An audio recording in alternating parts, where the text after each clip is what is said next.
The Imam was walking in the streets of Kufa, and as you know, the Imam was a humble person, so he would not walk with guards and with his he would not have the horsemen before him, and then he was a humble person. He was walking by himself. Sometimes he would walk with some of his students or companions or servants, and sometimes he would just be walking by himself. So he saw a lady. This lady was carrying heavy stuff. She was carrying water and some heavy stuff, and she was taking them home. He came and said to her, "Let me help you. Allow me to help you." She allowed him. She was thankful to him. She said, "It would be great." He said, where is your husband? In Islam, uh, the heavy work, hard work is given to the husband. The women are to be cared for and protected, and basically they do the gentle work. They are, as the Prophet says, rayhana. They are like flowers. They should be well cared for. They do the cooking and the certain things that are light duty or nursing, and in caring for patients, teaching, and so on. But to carry heavy loads, he was upset for her. He said, "Where is your husband?" She started bad mouthing Imam Ali alayhi salam. She said, "My husband went with Imam Ali alayhi salam and he was martyred. He was killed in the battlefield. And this Khalifa Imam Ali alayhi salam, he is not doing anything for us. He has not taken care of us," and so on. The Imam was very, very upset with himself. Not that he knew and didn't do anything. He wasn't aware. Somehow must have been lacking of on behalf of some of his people, that did not bring the name and the number of the family members, he would take care of them. Nonetheless, he did not tell her that this is me, and he didn't apologize from her right away. Instead, he said he continued with her to her house, and he asked her what she needs for the house. He said, "Allow me to go and grab you something." So she started thanking him, praying for him. At the same time, she's still saying, "May God punish Ali ibn Abi Talib alayhi salam, or Imam Amir al-Mu'mineen. He did not take care of us, that you have to come and take care of us." And the Imam still would not share his identity. He went home. He gathered whatever he could gather, food and ingredients and so on. And he came back to the house of this lady, the widow whose husband was martyred, and she had orphans, children who were in the house. He came back and he said to her, "My dear lady, if you can choose, either you cook and I take care of the children, or you can instead you can I will cook for you and you take care of your children." She said, "I would be better in cooking. You go and take care of the children." However, she asked him to light up the fire. And as he was lighting the fire, Imam Amir al-Mu'mineen alayhi salam, he would go forward to the fire, and she was surprised why he was getting close to the fire. And then he would say, uh, feel the heat of fire. This is the fire that if you do not take care of orphans, this is the kind of fire that you will face on the day of judgment, or in akhirah. So eventually he lit up the fire. She was cooking and he was taking care of the children. One of her neighbors came to visit her, and she smelled that she's cooking, so she realized she has food. She was surprised. "Who brought you food?" She said, "This very generous man. He's now taking care of our children and my children, and he has brought some food for me, and he's been so kind to us." And so the lady looked and realized this is none but Imam Ali alayhi salam. So she turned to the lady, to the mother, the widow. She said, do you not recognize the Imam? This is Ali ibn Abi Talib. So the lady started begging him, please forgive me. I said so many bad things about you. I didn't know that that was you. I didn't know that you are the Khalifa. You are Ali ibn Abi Talib. You are so kind. And the Imam said to her, please don't say that. You forgive me and ask your children. He was feeding them with his hands and telling that the orphans, please pray that God may forgive Ali ibn Abi Talib alayhi salam, that God may forgive Imam Ali alayhi salam. He didn't tell them that that was him yet. So when she realized she was apologetic, she said, no, I need to ask you to forgive me.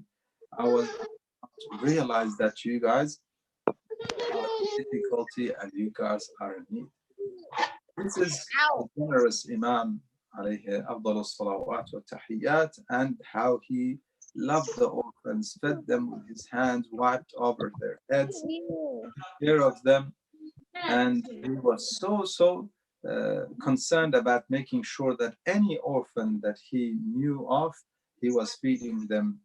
That when it came the day that he was injured, the orphans in Kufa finally realized who was the man who would walk around at night with a mask and food and giving them gifts and bringing bread to them. They did not know until that night that he did not come.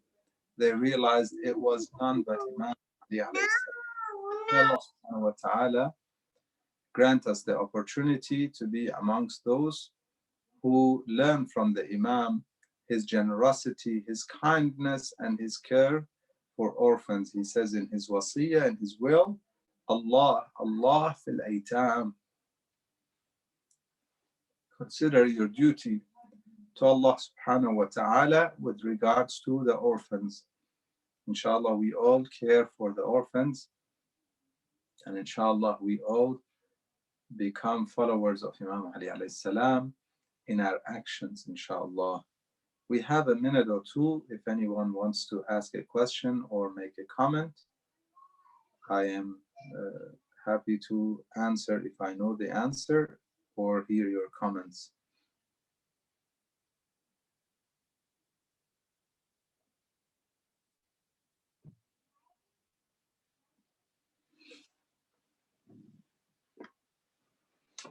Yeah.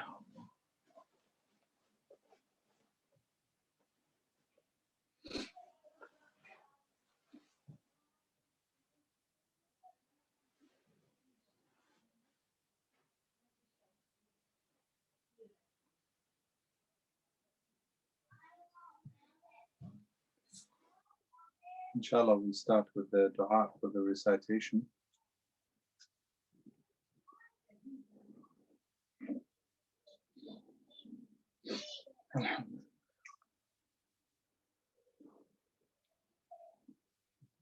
Today we're beginning the 20th juz,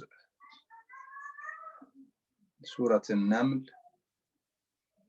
Ayah 56.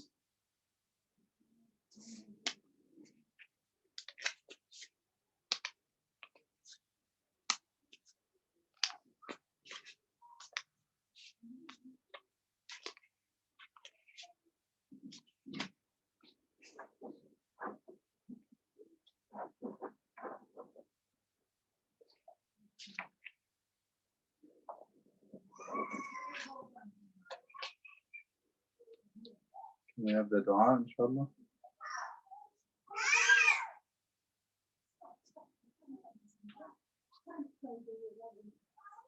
Shaykhana, the dua is presented. Okay, it is. Excellent. بسم الله الرحمن الرحيم اللهم إني أشهد أن هذا كتابك المنزل من عندك على رسولك محمد بن عبد الله صلى الله عليه وآله وكلامك الناطق على لسان نبيك جعلته هاديا منك إلى خلقك وحبلا متصلا فيما بينك وبين عبادك اللهم إني نشرت عهدك وكتابك، اللهم فاجعل نظري فيه عبادة، وقراءتي فيه فكرا، وفكري فيه اعتبارا، واجعلني ممن اتعظ ببيان مواعظك فيه واجتنب معاصيك، ولا تطبع عند قراءتي على سمعي، ولا تجعل على بصري غشاوة، ولا تجعل قراءتي قراءة لا تدبر فيها، بل اجعلني أتدبر آياته وأحكامه آخذا بشرائع دينك، ولا تجعل نظري فيه غفلة ولا قراءتي هدرا، إنك أنت الرؤوف الرحيم. اللهم صل على محمد. بسم الله. أعوذ بالله من الشيطان الرجيم. بسم الله الرحمن الرحيم. فما كان جواب قومه إلا أن قالوا أخرجوا آل لوط من قريتكم إنهم أناس يتطهرون. فأنجيناه وأهله إلا امرأته قدرناها من الغابرين. وأمطرنا عليهم مطرا فساء مطر المنذرين. قل الحمد لله وسلام على عباده الذين اصطفى. الله خير أما يشركون. أمن خلق السماوات والأرض وأنزل لكم من السماء ماء فأنبتنا به حدائق ذات بهجة ما كان لكم أن تنبتوا شجرها أإله مع الله بل هم قوم يعدلون. أمن جعل الأرض قرارا وجعل خلالها أنهارا وجعل لها رواسي وجعل بين البحرين حاجزا أإله مع الله بل أكثرهم لا يعلمون. أمن يجيب المضطر إذا دعاه ويكشف السوء ويجعلكم خلفاء الأرض أإله مع الله قليلا ما تذكرون. أمن يهديكم في ظلمات البر والبحر ومن يرسل الرياح بشرا بين يدي رحمته أإله مع الله تعالى الله عما يشركون. أمن يبدأ الخلق ثم يعيده ومن يرزقكم من السماء والأرض أإله مع الله قل هاتوا برهانكم إن كنتم صادقين. قل لا يعلم من في السماوات والأرض الغيب إلا الله وما يشعرون أيان يبعثون. بل ادارك علمهم في الآخرة بل هم في شك منها بل هم منها عمون. وقال الذين كفروا أإذا كنا ترابا وآباؤنا أإنا لمخرجون. لقد وعدنا هذا نحن وآباؤنا من قبل إن هذا إلا أساطير الأولين. قل سيروا في الأرض فانظروا كيف كان عاقبة المجرمين. ولا تحزن عليهم ولا تكن في ضيق مما يمكرون. ويقولون متى هذا الوعد إن كنتم صادقين. قل عسى أن يكون ردف لكم بعض الذي تستعجلون. وإن ربك لذو فضل على الناس ولكن أكثرهم لا يشكرون. وإن ربك ليعلم ما تكن صدورهم وما يعلنون. وما من غائبة في السماء والأرض إلا في كتاب مبين. إن هذا القرآن يقص على بني إسرائيل يقص على بني إسرائيل أكثر الذي هم فيه يختلفون. In the ayah 62, Allah subhanahu wa ta'ala says, أَمَّن يُجِيبُ الْمُضْطَرَّ إِذَا دَعَاهُ وَيَكْشِفُ السُّوءَ. Often, mu'mineen, amongst them, there are those who call this ayah ayat al-shifa or dua al-shifa. There is no narration in that regard. However, there are suggestions by scholars that this is the ayah recited for the desperate one and the one who is sick. Often, when it's a difficult sickness or disease, that's the cure is not very easy or common, or it's a difficult one. In any desperate situation, people turn to Allah subhanahu wa ta'ala. This is one of the proofs in these ayat, the series of ayat that Allah subhanahu wa ta'ala speaks to the intellect or the conscious or the instincts of mankind, basically pricking their mind, saying, أَمَّنْ خَلَقَ السَّمَاوَاتِ وَالْأَرْضِ, who created the heavens and the earth? Then he says, or who is it that made the earth a place where you can rest on? Qarar, it is not always shaking, not always moving. You know, it has some sort of stability compared to other planets, perhaps, compared to volcanoes, for instance, to many things, the oceans. And then he made through it rivers flow through it. So he is referring to things that mankind recognize around them as magnificent things, not average things, and therefore they should realize that there's a creator. Then he says, أَمَّن يُجِيبُ, then who is it that answers the desperate one when they call upon him and removes the evil or the the harmful situation that they're in? وَيَكْشِفُ السُّوءَ, and he then يَجْعَلُكُمْ خُلَفَاءَ الْأَرْضِ, then he makes you the heirs on earth. Then he says, أَإِلَهُ مَعَ اللَّهِ, you're still ascribing partners for Allah subhanahu wa ta'ala. It is little that you remember. قَلِيلًا مَا تَذَكَّرُونَ. These are the proofs of Allah subhanahu wa ta'ala. And this one is amazing because even those who are perhaps denying, or atheists, or those who deny the creator, when they are desperate, they turn to this paranatural superpower. They know that there is a power above the natural things that they know of, and anybody in that situation would turn to Allah subhanahu wa ta'ala. أعوذ بالله من الشيطان الرجيم. وإنه لهدى ورحمة للمؤمنين. إن ربك يقضي بينهم بحكمه وهو العزيز العليم. فتوكل على الله إنك على الحق المبين.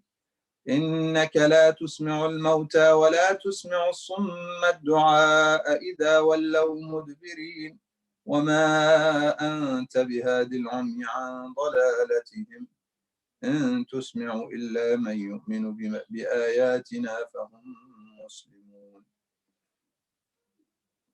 وإذا وقع القول عليهم أخرجنا لهم دابة من الأرض تكلمهم أن الناس كانوا بآياتنا لا يوقنون. ويوم نحشر من كل أمة فوجا ممن يكذب بآياتنا فهم يوزعون. حتى إذا جاءوا قال أكذبتم بآياتي ولم تحيطوا بها علما أم ماذا كنتم تعملون. ووقع القول عليهم بما ظلموا فهم لا ينطقون. ألم يروا أنا جعلنا الليل ليسكنوا فيه والنهار مبصرا إن في ذلك لآيات لقوم يؤمنون. ويوم ينفخ في الصور ففزع من في السماوات ومن في الأرض إلا من شاء الله وكل أتوه داخرين وترى الجبال تحسبها جامدة وهي تمر مر السحاب صنع الله الذي أتقن كل شيء إنه خبير بما تفعلون من جاء بالحسنة فله خير منها وهم من فزع يومئذ آمنون ومن جاء بالسيئة فكبت وجوههم في النار هل تجزون إلا ما كنتم تعملون إنما أمرت أن أعبد رب هذه البلدة الذي حرمها وله كل شيء وأمرت أن أكون من المسلمين وأن أتلو القرآن فمن اهتدى فإنما يهتدي لنفسه ومن ضل فقل إنما أنا من المنذرين وقل الحمد لله سيريكم آياته فتعرفونها وما ربك بغافل عما تعملون بسم الله الرحمن الرحيم طاسيم تلك آيات الكتاب المبين نتلو عليك من نبأ موسى وفرعون بالحق لقوم يؤمنون إن فرعون علا في الأرض وجعل أهلها شيعا يستضعف طائفة منهم يذبح أبناءهم ويستحيي نساءهم إنه كان من المفسدين ونريد أن نمن على الذين استضعفوا في الأرض ونجعلهم أئمة ونجعلهم الوارثين. Surah Al-Qasas, revealed in Mecca. Although some say parts of it were revealed in Medina, there is no proof to that. It is one of the Mecca surahs. And in there, Allah subhanahu wa ta'ala narrates the stories of Musa and ala nabina wa alayhi salam and Fir'aun and other stories of the prophets or mentioning of other prophets.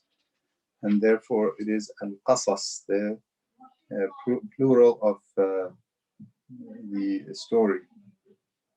And the fifth ayah of the story of this surah, in there Allah subhanahu wa ta'ala says, and it is the will, it is the intention of Allah subhanahu wa ta'ala that He favors those who are weakened, those who are oppressed on earth, and He will make them the leaders and the heirs. In the context of the surah, the immediate ones were Bani Israel. They were enslaved, they were oppressed, and Allah subhanahu wa ta'ala sent them Nabiullah Musa ala nabina wa alayhi salam, and He saved them from Fir'aun.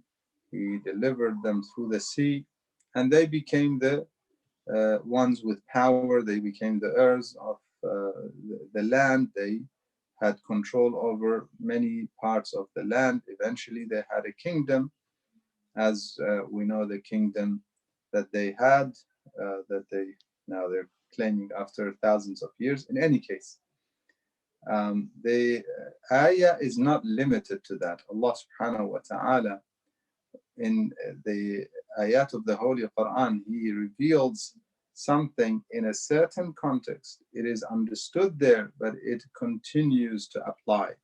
The application at the time of Rasulullah and the Ummah of Rasulullah is the time of the return of Imam Al-Hujjah Ajalullah Ta'ala Farajahu Sharif, inshallah.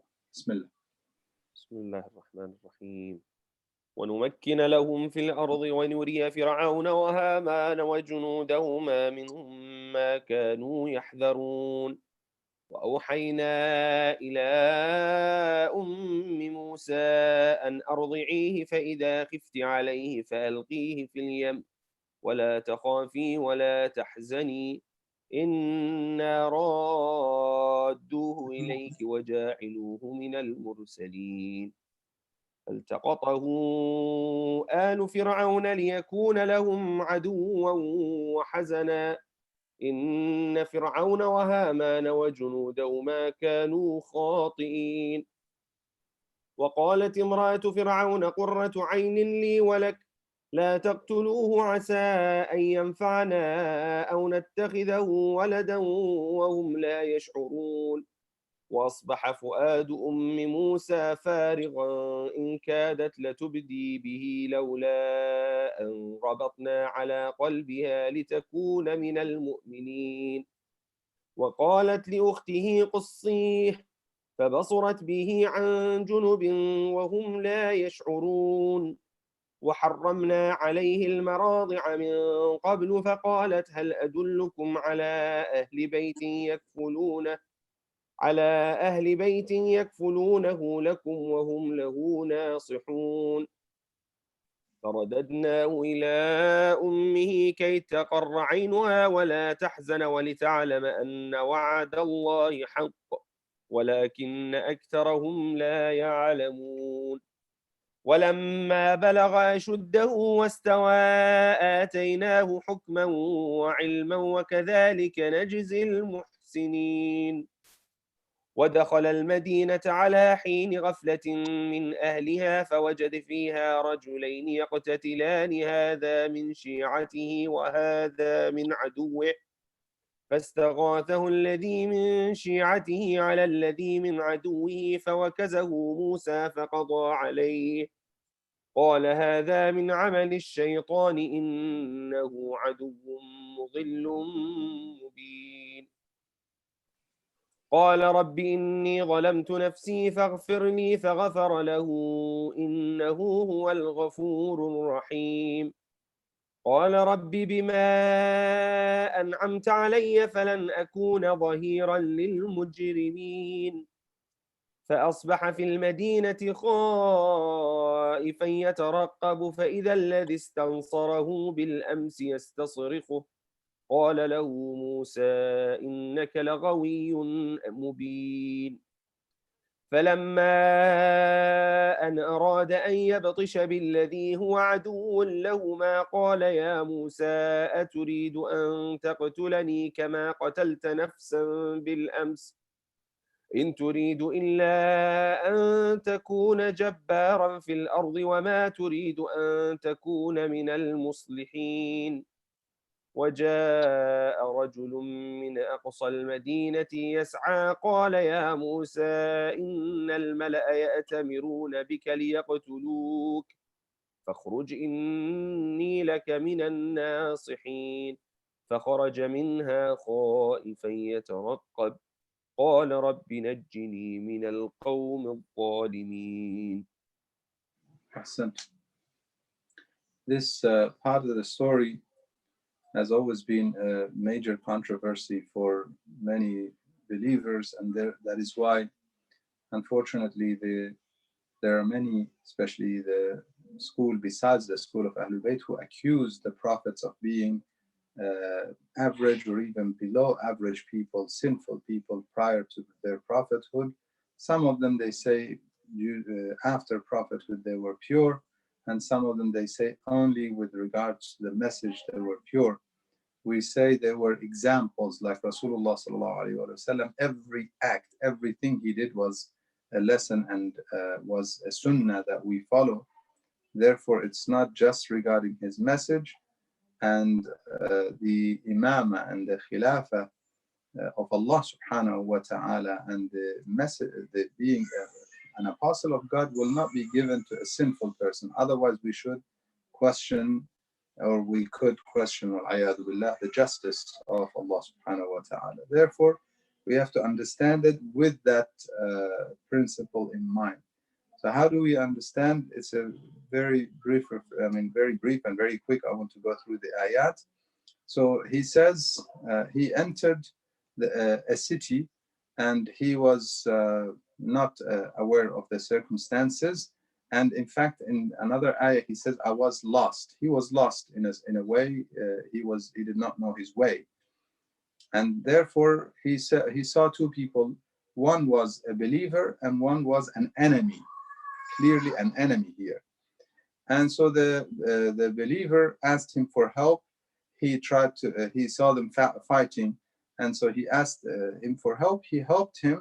As he was helping him with a single punch or hit, the enemy died. He said that death of the enemy is an action of shaitan, or that fighting in general is the action of shaitan. He deceives people, not that his action is the action of shaitan. No, fighting and causing people to kill one another is the action of shaitan. He did not start it, obviously.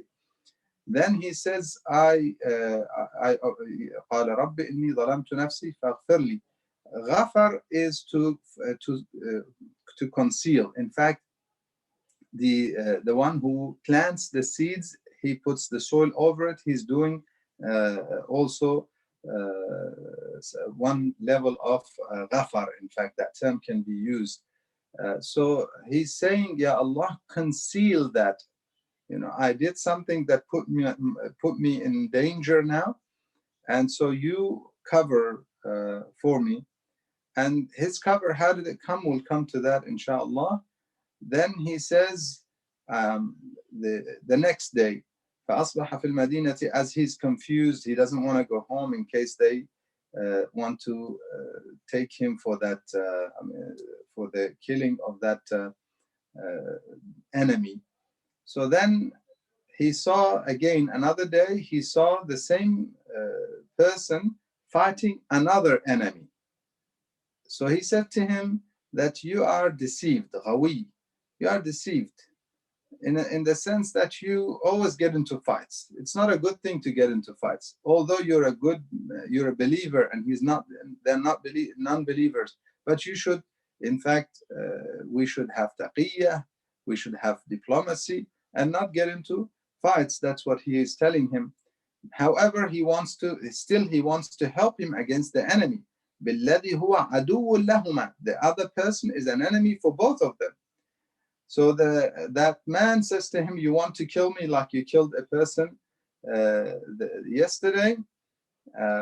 Then when he was fearful of them and somebody came to him and said that the people are preparing to kill you, he left the city and he says, قَالَ رَبِّنَا نَجِّنِي مِنَ الْقَوْمِ الظَّالِمِينَ. Clearly, oh Allah, save me from the oppressing people. So these are oppressors. They are killing, they are enslaving, they are harming the slaves. Save me from the oppressing people. Not that he was doing anything bad by fighting them back, but he obviously did not want fighting in general. And he calls fighting the action of shaitan. Inshallah, we have wisdom to understand the ayat, given the principles, inshallah. Bismillah. شيخنا your turn. أعوذ بالله من الشيطان الرجيم. ولما توجه تلقاء مدين قال عسى ربي أن يهديني سواء السبيل.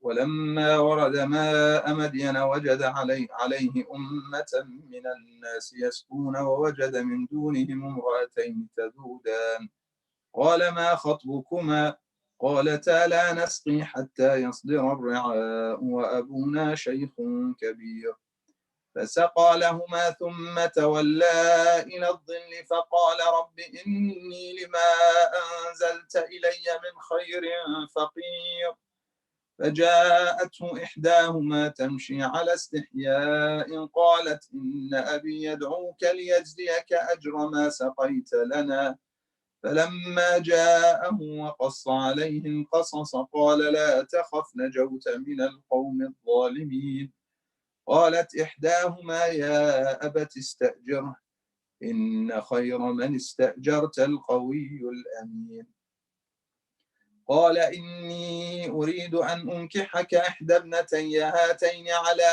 أن تأجرني 8 حجج فإن أتممت 10 فمن عندك وما أريد أن أشق عليك ستجدني إن شاء الله من الصالحين قال ذلك بيني وبينك أيما الأجلين قضيت فلا عدوان علي والله على ما نقول وكيل. فلما قضى موسى الأجل وسار بأهله آنس من جانب الطور نارا قال لأهلهم كثوا إني آنست نارا لعلي آتيكم منها بخبر أو جذوة من النار لعلكم تصطلون.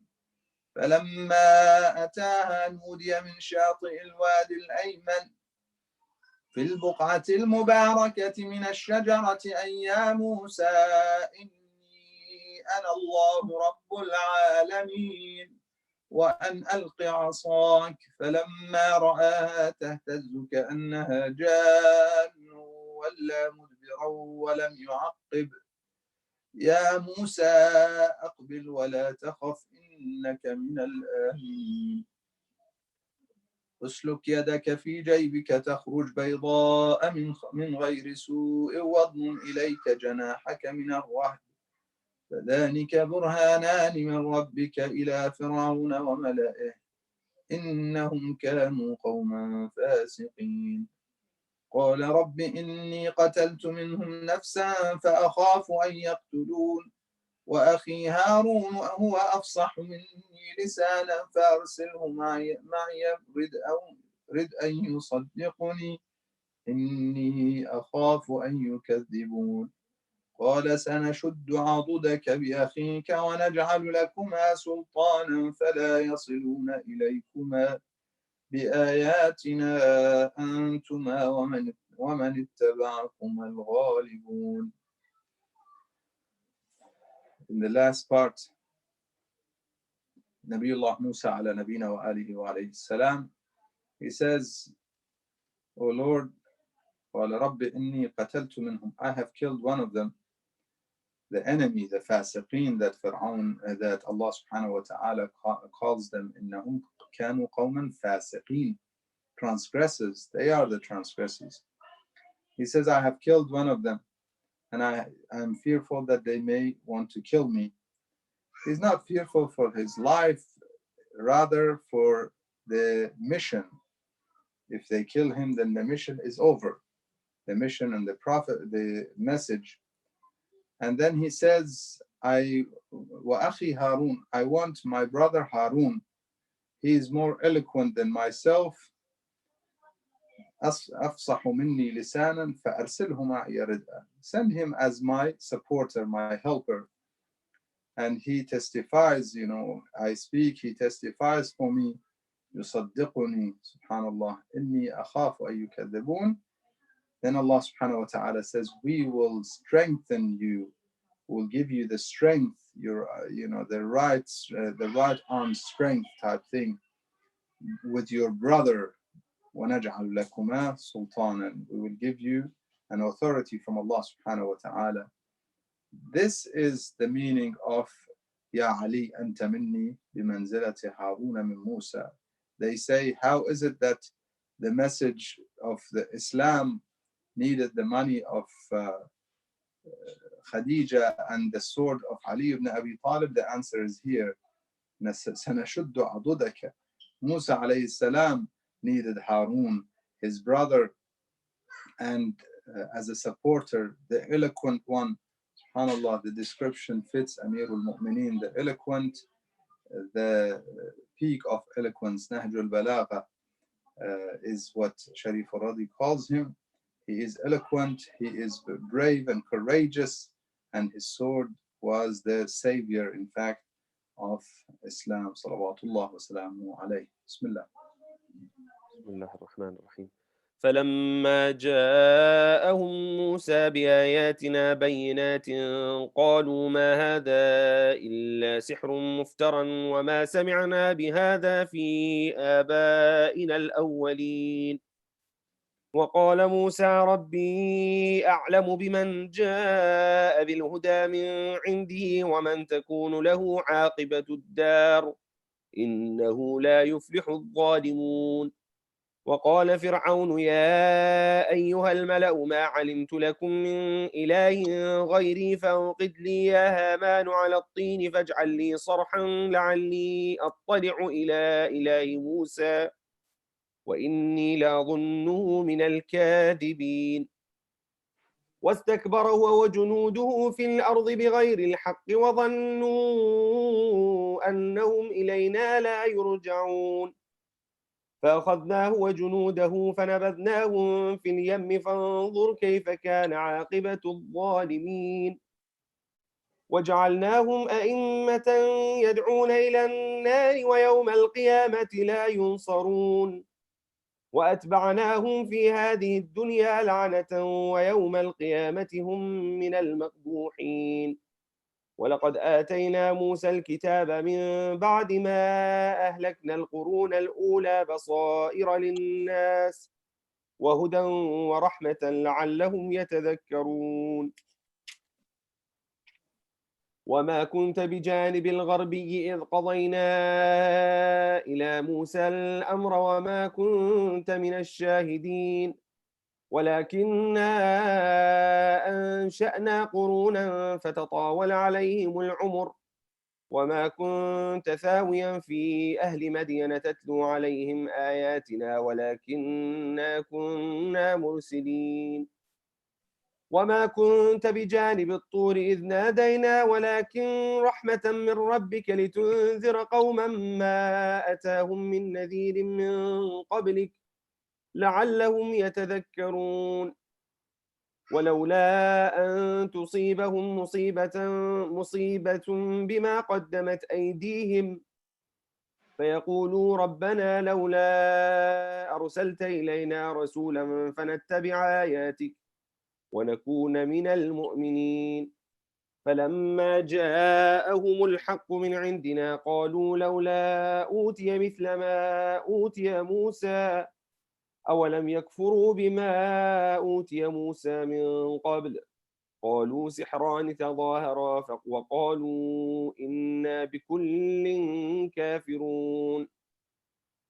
قل فأتوا بكتاب من عند الله وأهدى منهما أتبعه إن كنتم صادقين فإن لم يستجيبوا لك فاعلم أنما يتبعون أهواءهم ومن أضل ممن اتبع هواه بغير هدى من الله إن الله لا يهدي القوم الظالمين.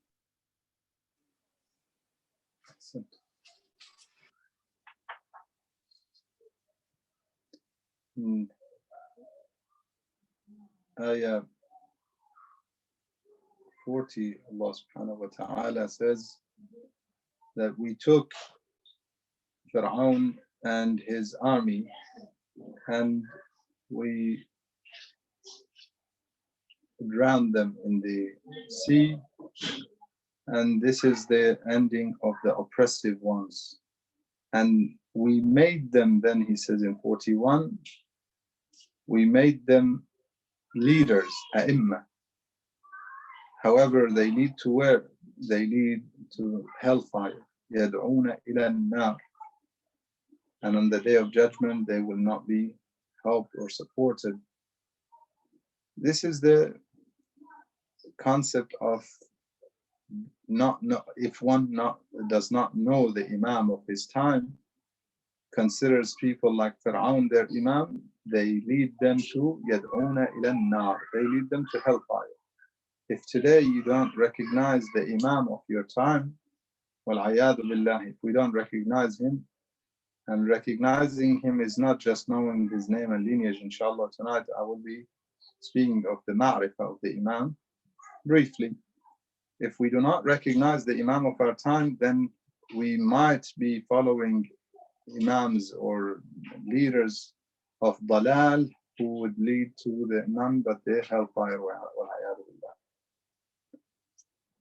أعوذ بالله من الشيطان الرجيم. ولقد وصلنا لهم القول لعلهم يتذكرون الذين آتيناهم الكتاب من قبلهم هم به يؤمنون وإذا يتلى عليهم قالوا آمنا به إنه الحق من ربنا إنا كنا من قبله مسلمين أولئك يؤتون أجرهم مرتين بما صبروا ويدرؤون بالحسنة السيئة ومما رزقناهم ينفقون.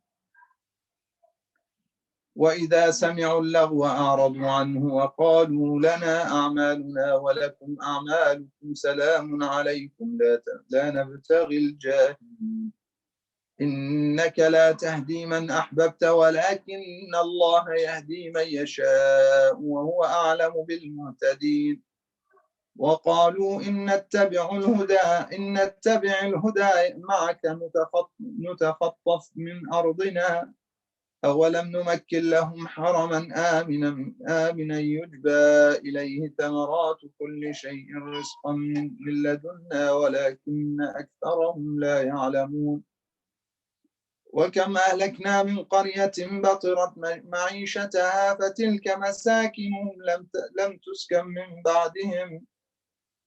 لم تسكن من بعدهم إلا قليلا وكنا نحن الوارثين وما كان ربك مهلك القرى حتى يبعث في أمها رسولا يتلو عليهم آياتنا وما كنا مهلك القرى إلا وأهلها ظالمون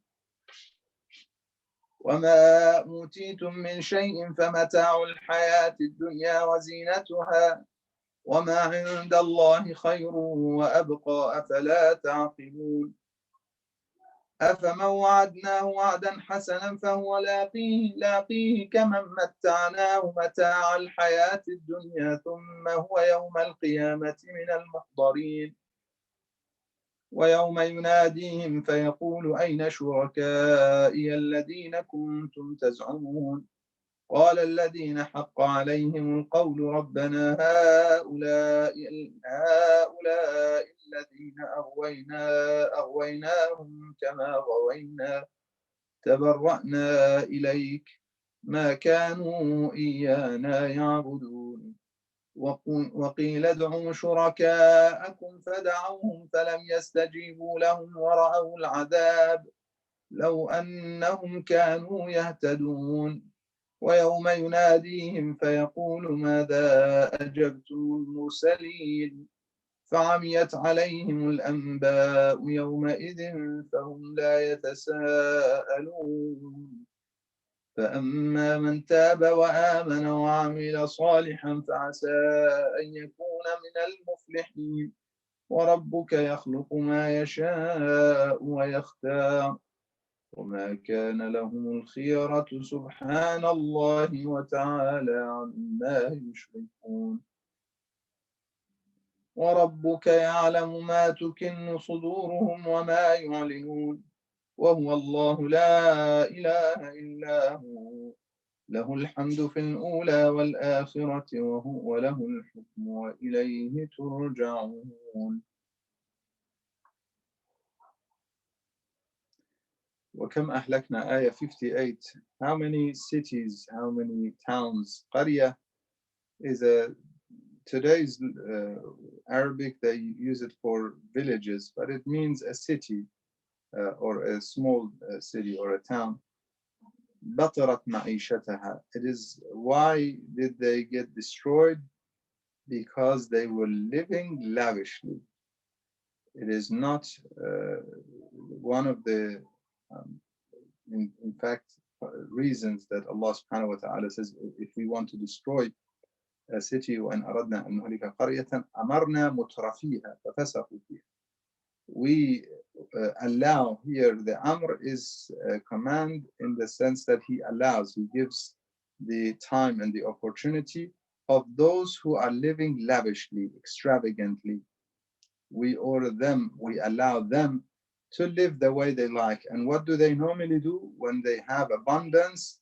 normally they forget Allah subhanahu wa ta'ala normally they start living sinful lifestyles بطرت معيشتها and therefore look at their homes فتلك مساكنهم لم تسكن من بعدهم إلا قليلا after them it is not you go and look at many cities that have been destroyed many of them were well established way more than what we have established today in today's world yet because of their extravagance and lavish life they were destroyed.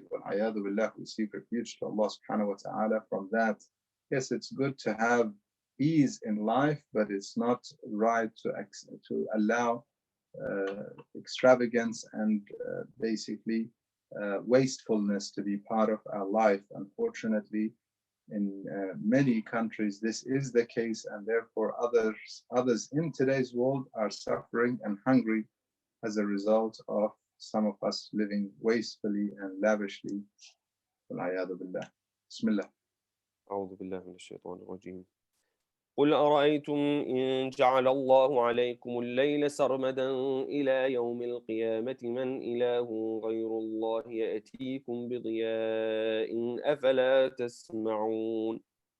قل أرأيتم إن جعل الله عليكم النهار سرمدا إلى يوم القيامة من إله غير الله يأتيكم بليل تسكنون فيه أفلا تبصرون. ومن رحمته جعل لكم الليل والنهار لتسكنوا فيه ولتبتغوا من فضله ولعلكم تشكرون. ويوم يناديهم فيقول أين شركائي الذين كنتم تزعمون. ونزعنا من كل أمة شهيدا فقلنا هاتوا برهانكم فعلموا أن الحق لله وضل عنهم ما كانوا يفترون. إن قارون كان من قوم موسى فبغى عليهم وآتيناه من الكنوز ما إن مفاتحه لتنوء بالعصبة أولي القوة إذ قال له قومه لا تفرح إن الله لا يحب الفرحين. وابتغ فيما آتاك الله الدار الآخرة ولا تنس نصيبك من الدنيا وأحسن كما أحسن الله إليك ولا تبغ الفساد في الأرض إن الله لا يحب المفسدين. قال إنما أوتيته على علم عندي أولم يعلم أن الله قد أهلك من قبله من القرون من هو أشد منه قوة وأكثر جمعا ولا يسأل عن ذنوبهم المجرمون. فخرج على قومه في زينته قال الذين يريدون الحياة الدنيا يا ليت لنا مثل ما أوتي قارون إنه لذو حظ عظيم. وقال الذين أوتوا العلم ويلكم ثواب الله خير لمن آمن وعمل صالحا ولا يلقاها إلا الصابرون. فخسفنا به وبداره الأرض فما كان له من فئة ينصرونه من دون الله وما كان من المنتصرين. وأصبح الذين تمنوا مكانه بالأمس يقولون ويك أن الله يبسط الرزق لمن يشاء من عباده ويقدر لولا أمن الله علينا لخسف بنا ويكأنه لا يفلح الكافرون. تلك الدار الآخرة نجعلها للذين لا يريدون علوا في الأرض ولا فسادا والعاقبة للمتقين. من جاء بالحسنة فله خير منها ومن جاء بالسيئة فلا يجزى الذين عملوا السيئات إلا ما كانوا يعملون. أحسنت. Somebody asked me about how we can test or how we can see if we have taqwa or if we do not. And I simply said it is based on whether we prefer dunya or akhirah. In any decision that we need to make, which one do we choose, which one do we prefer? Allah subhanahu wa ta'ala says, تِلْكَ الدَّارُ الْآخِرَةُ نَجْعَلُهَا لِلَّذِينَ لَا يُرِيدُونَ عُلُوًّا فِي الْأَرْضِ وَلَا فَسَادًا. Akhirah, we make it for those who do not want to be high, of a high position, of they want to be the richest. They want, here in the context of Qarun, the story of Qarun, He had so much. The Prophet says he was from the people of Musa, and he had so much. So Allah subhanahu wa ta'ala, in the words of the messenger, he says, وَابْتَغِ فِي مَا آتَاكَ اللَّهُ الدَّارَ الْآخِرَةَ. God gave you, seek akhirah through it. You have wealth, seek akhirah through it. When you're spending on your family for the sake of Allah subhanahu wa ta'ala, on your relatives, which is your duty. There is no sadaqah. I said no sadaqah if you have relatives who are needy. They come first. You give for the sake of Allah subhanahu wa ta'ala. You have abundance. You give to the poor and needy and help and establish good things, baqiyat salihat, all of these things, all well and good. However, don't just be, just keeping and accumulating wealth. يكنزون الذهب والفضة والعياذ بالله. They are those who are accumulating that. It is like putting fire in their stomachs. Here he says, وَالْعَاقِبَةُ لِلْمُتَّقِينَ. If they prefer akhirah, then the good ending belongs to the muttaqeen. Inshallah, we are amongst them. أعوذ بالله من الشيطان الرجيم. إن الذي فرض عليك القرآن لرادك إلى معاد قل ربي أعلم من جاء بالهدى ومن هو في ضلال مبين وما كنت ترجو أن يلقى إليك الكتاب إلا رحمة من ربك فلا تكونن ظهيرا للكافرين ولا يصدنك عن آيات الله بعد إذ أنزلت إليك وادع إلى ربك ولا تكونن من المشركين ولا تدع مع الله إلها آخر لا إله إلا هو كل شيء هالك إلا وجهه له الحكم وإليه ترجعون بسم الله الرحمن الرحيم ألف لام ميم أحسب الناس أن يتركوا أن يقولوا آمنا وهم لا يفتنون ولقد فتنا الذين من قبلهم فليعلمن الله الذين صدقوا وليعلمن الكاذبين أم حسب الذين يعملون السيئات أن يسبقونا ساء ما يحكمون من كان يرجو لقاء الله فإن أجل الله لآت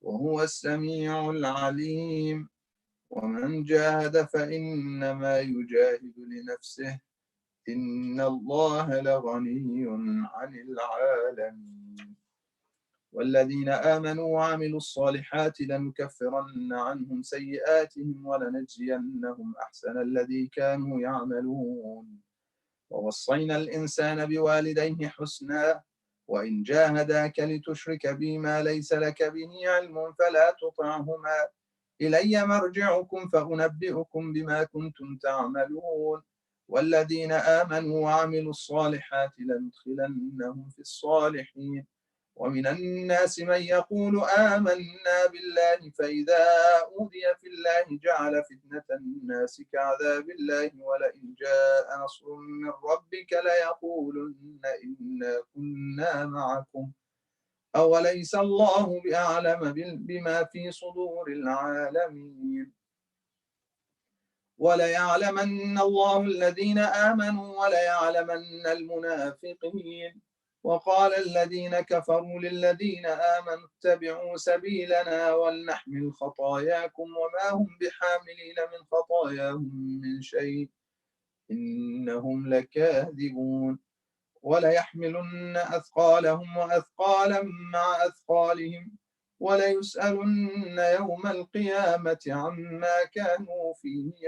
عما كانوا يفترون ولقد أرسلنا نوحا إلى قومه فلبث فيهم 1000 سنة إلا 50 عاما فأخذهم الطوفان وهم ظالمون.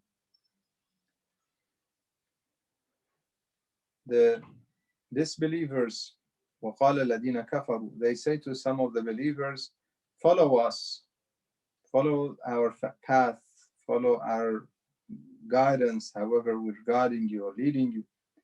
And if we're basically, we will carry your burden. If you're doing so, if it's wrong, we will carry that. You know, some people say, I will basically my responsibility. Just hold me responsible. In the Arabic language, they say, on my neck. I'm not sure if it's the same. Basically, I will carry the burden if it's a crime that deserves even losing the head. I will take that on your behalf. And Allah subhanahu wa ta'ala says, وَمَا هُمْ بِحَامِلِينَ مِنْ خَطَايَاهُمْ مِنْ شَيْءٍ. They will not carry any of their burden or any of their sins. And they are liars. إِنَّهُمْ لَكَاذِبُونَ. They are liars. If somebody is somehow misguiding and perhaps telling you something that is against the teachings of the Prophet and the Imams, against our intellect in terms of what would God prefer, what would God want us to do. Perhaps if somebody is telling you, for instance, dividing or having problems in the family, it's better to just not try and fix it. Just let it be. Whatever misguidance some people try and portray as guidance, and we will carry the burden. Nobody carries no one's burden. بسم الله الرحمن الرحيم. فأنجيناه وأصحاب السفينة وجعلناها آية للعالمين وإبراهيم إذ قال لقومه اعبدوا الله واتقوه ذلكم خير لكم إن كنتم تعلمون إنما تعبدون من دون الله أوثانا وتخلقون إفكا إن الذين تعبدون من دون الله لا يملكون لكم رزقا فابتغوا عند الله الرزق واعبدوه واشكروا له إليه ترجعون وإن تكذبوا فقد كذب أمم من قبلكم وما على الرسول إلا البلاغ المبين أولم يروا كيف يبدئ الله الخلق ثم يعيده إن ذلك على الله يسير قل سيروا في الأرض فانظروا كيف بدأ الخلق ثم الله ينشئ النشأة الآخرة إن الله على كل شيء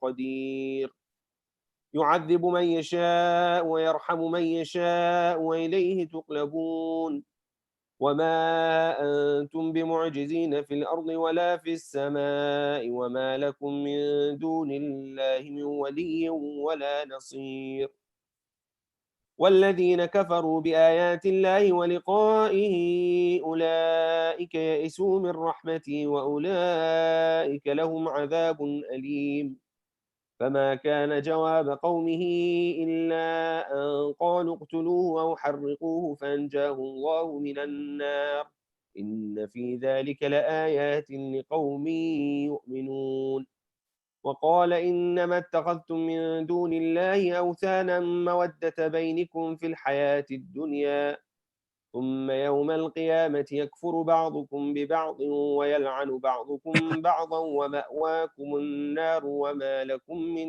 ناصرين فآمن له لوط وقال إني مهاجر إلى ربي إنه هو العزيز الحكيم ووهبنا له إسحاق ويعقوب وجعلنا في ذريته النبوة والكتاب وآتيناه أجره في الدنيا وإنه في الآخرة لمن الصالحين ولوطا إذ قال لقومه إنكم لتأتون الفاحشة ما سبقكم بها من أحد من العالمين أئنكم لتأتون الرجال وتقطعون السبيل وتأتون في ناديكم المنكر فما كان جواب قومه إلا أن قالوا ائتنا بعذاب الله إن كنت من الصادقين قال رب انصرني على القوم المفسدين.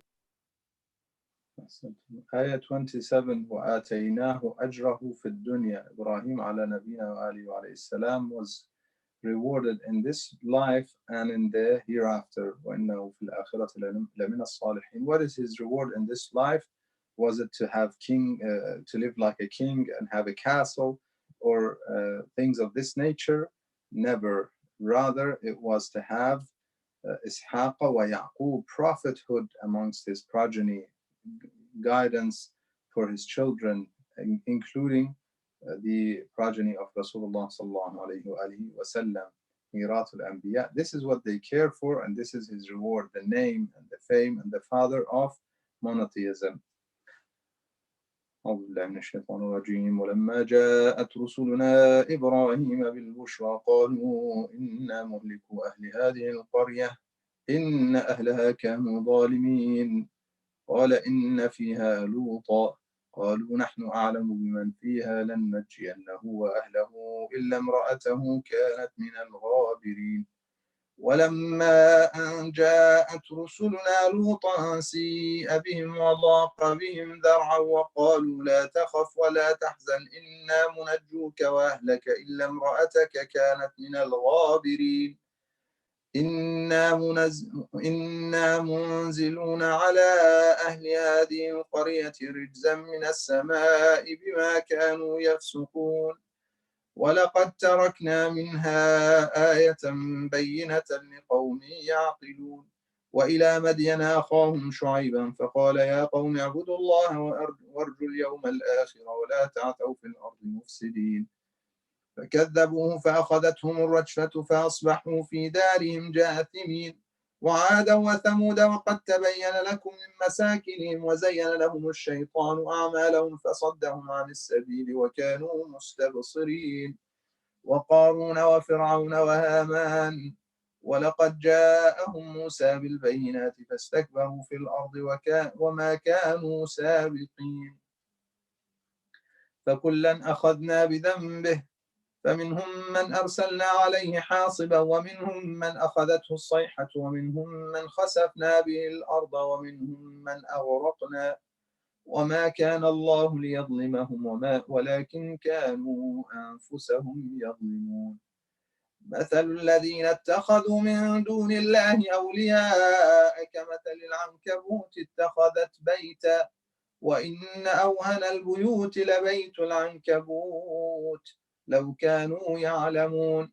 إن الله يعلم ما يدعون من دونه من شيء وهو العزيز الحكيم وتلك الأمثال نضربها للناس وما يعقلها إلا العالمون خلق الله السماوات والأرض بالحق إن في ذلك لآية للمؤمنين اتل ما أوحي إليك من الكتاب وأقم الصلاة إن الصلاة تنهى عن الفحشاء والمنكر ولذكر الله أكبر والله يعلم ما تصنعون صدق الله العلي العظيم.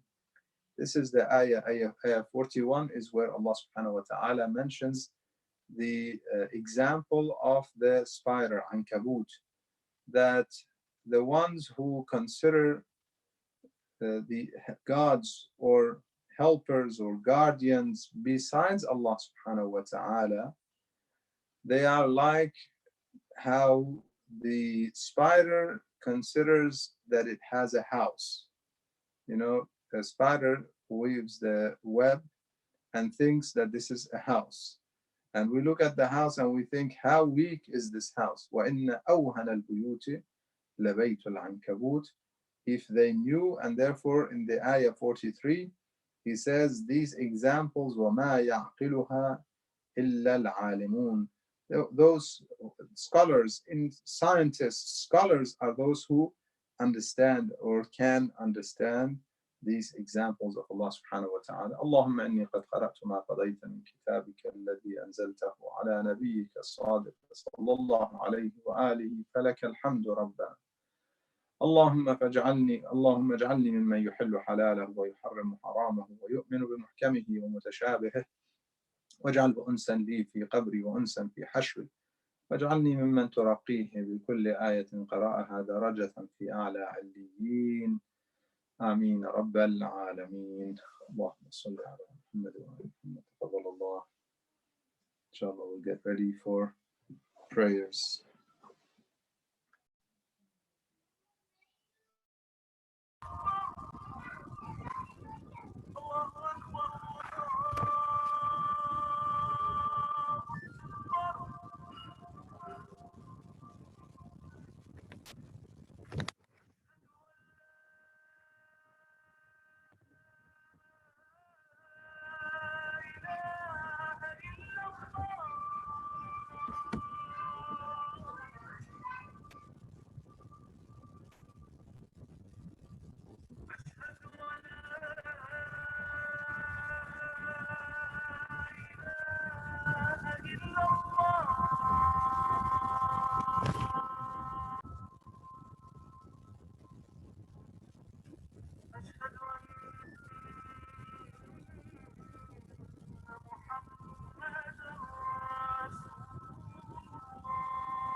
الله أكبر الله أكبر أشهد أن لا إله إلا الله أشهد أن لا إله إلا الله أشهد أن محمدا رسول الله أشهد أن محمدا رسول الله أشهد أن عليا وأولاده المعصومين بالحق حجج الله. حي على الصلاة حي على الصلاة حي على الفلاح حي على الفلاح حي على خير العمل حي على خير العمل قد قامت الصلاة قد قامت الصلاة.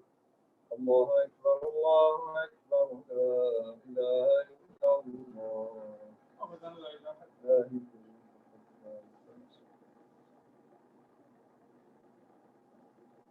الله أكبر. بسم الله الرحمن الرحيم الحمد لله رب العالمين الرحمن الرحيم مالك يوم الدين إياك نعبد وإياك نستعين اهدنا الصراط المستقيم صراط الذين أنعمت عليهم غير المغضوب عليهم ولا الضالين.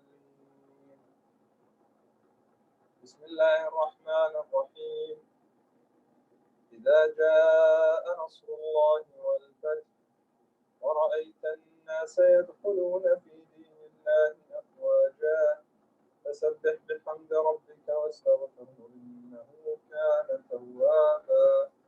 الله سبحان ربي العظيم وبحمده سمع الله لمن حمده. الله أكبر.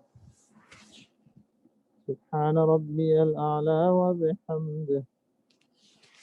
الله أكبر. أستغفر الله. الله سبحان ربي الأعلى وبحمده. الله أكبر بحول الله.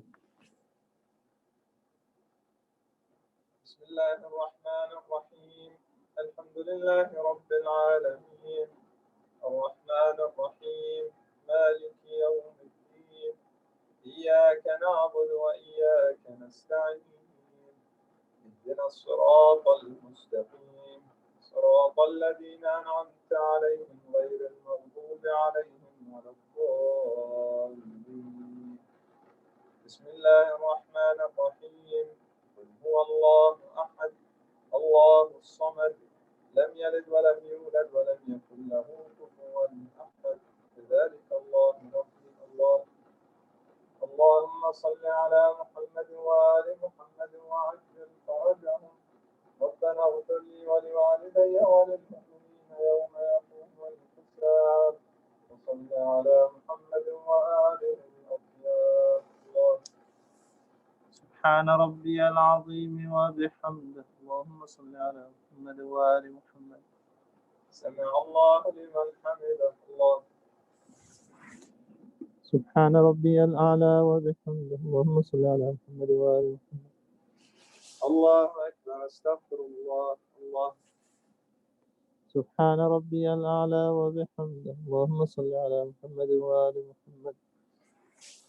الله أكبر. الحمد لله أشهد أن لا إله إلا الله وحده لا شريك له وأشهد أن محمدا عبده ورسوله. اللهم صل على محمد وآل محمد وتقبل شفاعته وارفع درجته بحول الله.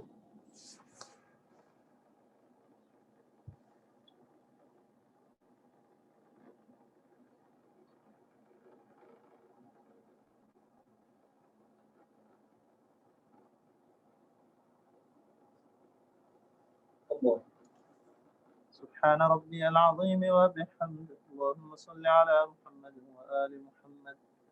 سمع الله لمن حمده. الله أكبر. سبحان ربي الأعلى وبحمده. اللهم صل على محمد وآل محمد. الله أكبر. أستغفر الله. الله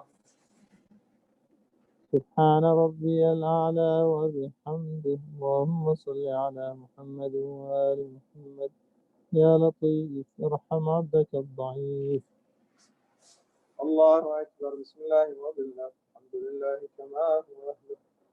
أشهد أن لا إله إلا الله وحده لا شريك له وأشهد أن محمدا عبده ورسوله.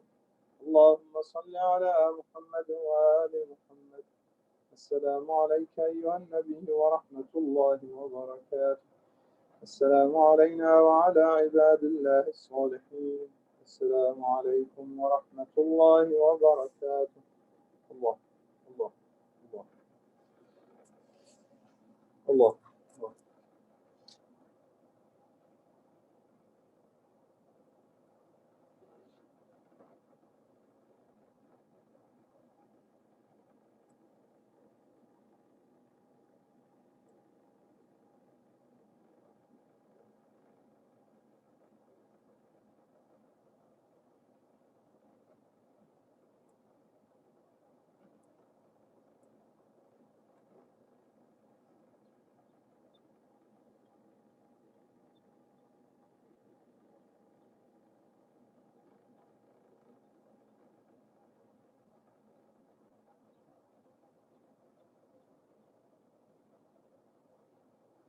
بسم الله الرحمن الرحيم. إن الله وملائكته يصلون على النبي يا أيها الذين آمنوا صلوا عليه وسلموا تسليما. اللهم صل على محمد وآل محمد. اللهم صل على محمد وآل محمد. اللهم صل على محمد وآل محمد.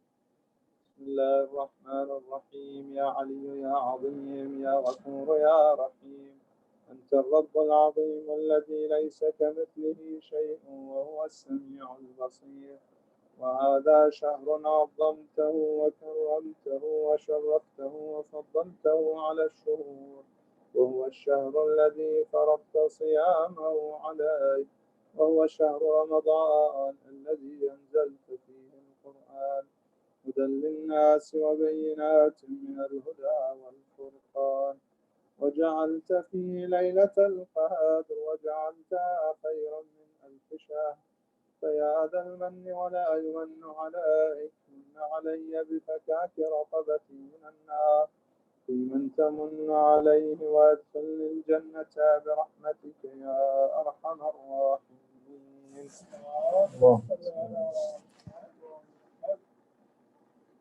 الله أكبر الله أكبر. أشهد أن لا إله إلا الله، أشهد أن لا إله إلا الله، أشهد أن محمدا رسول الله، أشهد أن محمدا رسول الله، أشهد أن عليا وأولاده المعصومين بالحق حجج الله. حي على الصلاة حي على الصلاة، حي على الفلاح حي على الفلاح، حي على خير العمل حي على خير العمل، قد قامت الصلاة قد قامت الصلاة. الله أكبر الله أكبر. لا إله إلا الله.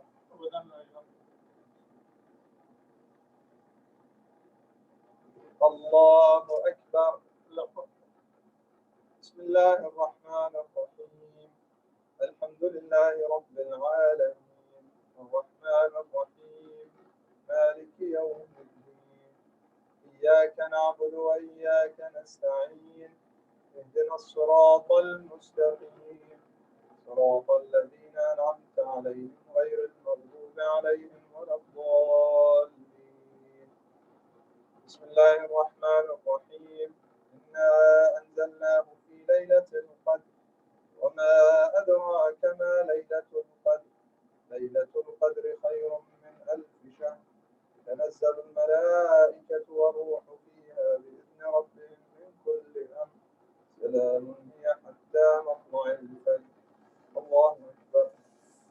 سبحان ربي العظيم وبحمده. سمع الله لمن حمده. الله أكبر. سبحان ربي الأعلى وبحمده. الله أكبر. استغفر الله. الله. سبحان ربي الأعلى وبحمده. الله أكبر. بحول الله. بسم الله الرحمن الرحيم. الحمد لله رب العالمين، الرحمن الرحيم، مالك يوم الدين، إياك نعبد وإياك نستعين، اهدنا الصراط المستقيم، صراط الذين أنعمت عليهم غير المغضوب عليهم ولا الضالين. بسم الله الرحمن الرحيم. قل هو الله أحد